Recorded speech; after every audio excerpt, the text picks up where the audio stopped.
toxic versus trust. So in a toxic scenario, this is what this looks like. Making your client question their intuition, right? So trying to, again, it's all about pressure and really making your client is telling you, no, I don't think this is the right thing for me. I don't think it's the right time. And you're not respecting that, right? Or another bad thing would be accepting people into your program who aren't the right fit because you need a client. Never ever do that, right? That doesn't work out in the end.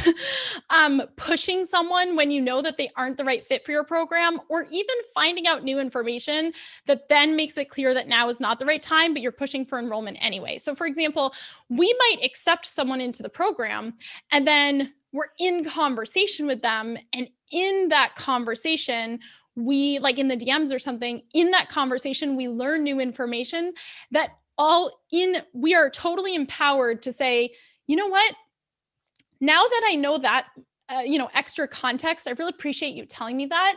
Now that you shared that with me, I don't think that this is actually the right time for you to join the program. And guess what happens when we say that?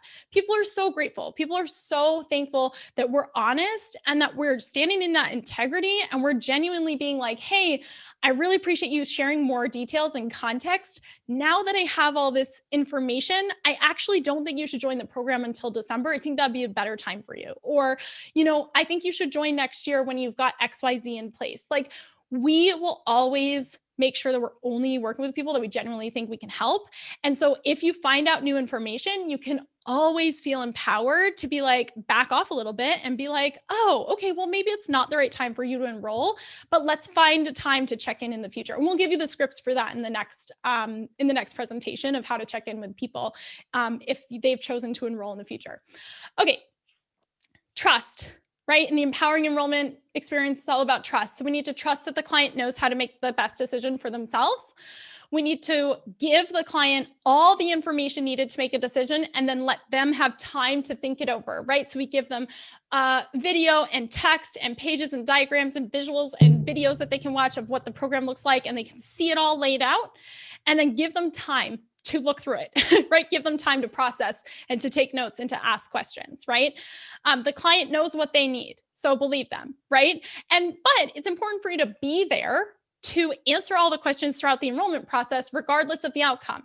So regardless of if someone ends up enrolling and paying you or not, you're still super happy to help them through the process, right? You're still super happy to talk to them in the DMs. You're there asynchronously to answer any questions that they have throughout them taking their time to decide.